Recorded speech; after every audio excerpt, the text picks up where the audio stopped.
here, the big kitchen reveal. This is the first room from our full house reno that I am showing you guys. It's the first one that's kind of 100% complete. So I'm gonna go through all the design choices that we made, all of the changes that we had to make once we actually got into the reno, all of the finishings that we picked. Yeah, let's get started. So when we first moved into the house, the kitchen was a fully enclosed room. There was a wall here with a back door and then another wall on the other side with a doorway kind of by the front door. It had yellow countertops, linoleum floor, a sunshine ceiling, floral wallpaper. There was a lot of stuff going on. So the first thing that we knew we wanted to do was take out the walls to open it up into the living room. So that's actually also where our first change from our original design plan came in.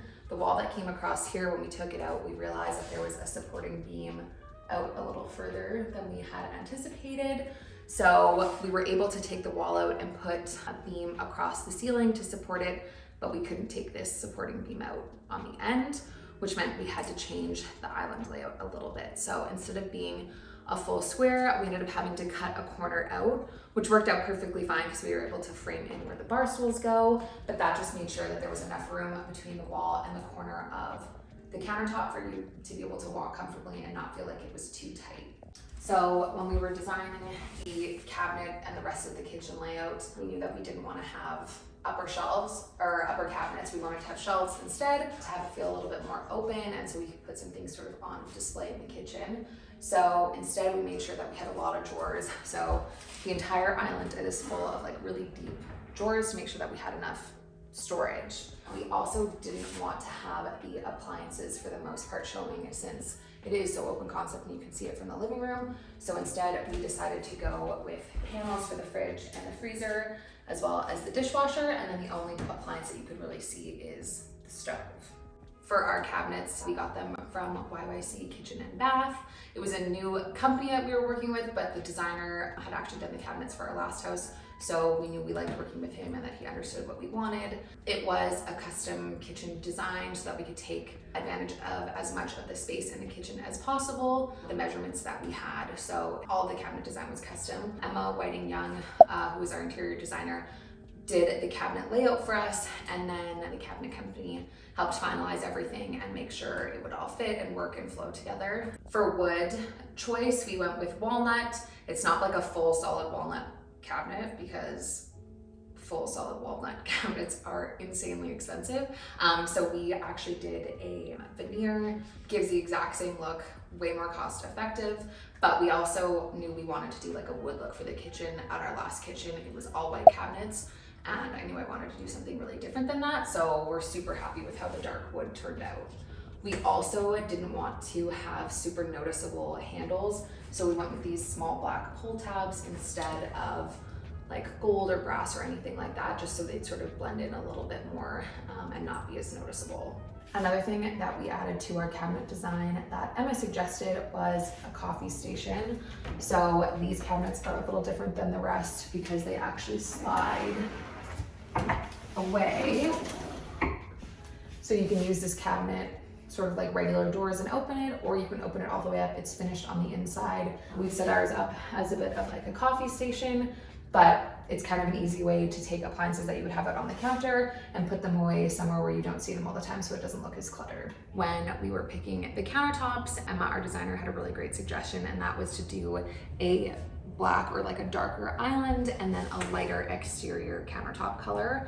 So the countertops on the outside is called Bianco marble. What we discovered about this marble was it's very soft. When we sent it to the fabricator, he let us know that it's super soft, which makes it a little bit challenging to work with.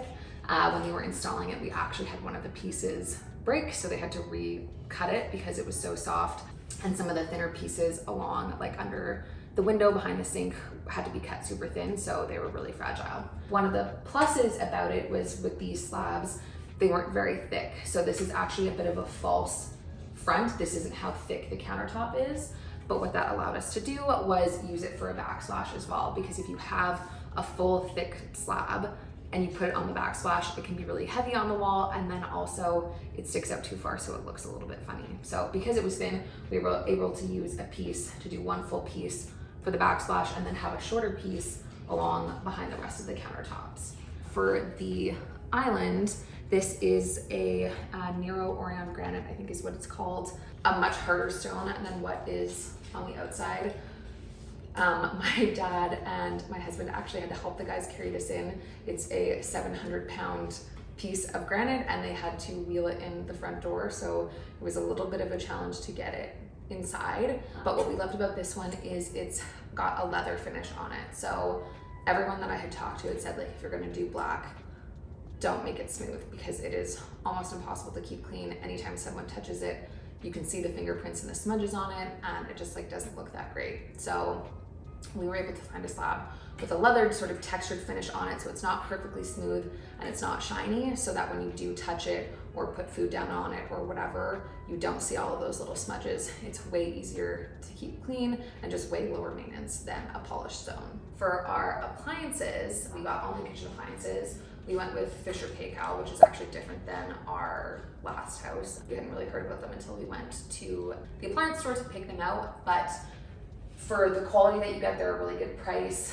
They have a really nice design. They're kind of like more of a European style appliance. So our stove, dishwasher, and fridge are all from Fisher Paykel. Because we wanted to do panel front appliances, it's not really like built into a box. So we needed a fridge that was countertop depth. So the fridge that we have from Fisher Paykel is a lot wider, but it's not nearly as deep. I actually like this a lot better because you can actually see what's in the fridge and things don't get lost in the back. For the stove, we liked that it was a really kind of sort of industrial look. There's no screen on it, there's no buttons, it's just the knobs for the range and the stove, and that's it. So it was just really, really simple. And then for the dishwasher, like I said before, it also has the panel on it. Just kind of a regular old dishwasher, but they're just all really good quality appliances. And like I said, the cost for what you're getting is really reasonable as well. Thank you guys so much for submitting all of your questions. Hopefully I answered all of them. If you have any other questions about the design that we went with, where any of our appliances or cabinets or stone or anything like that is from, make sure to leave them in the comments below, and I can't wait to show you guys the next room.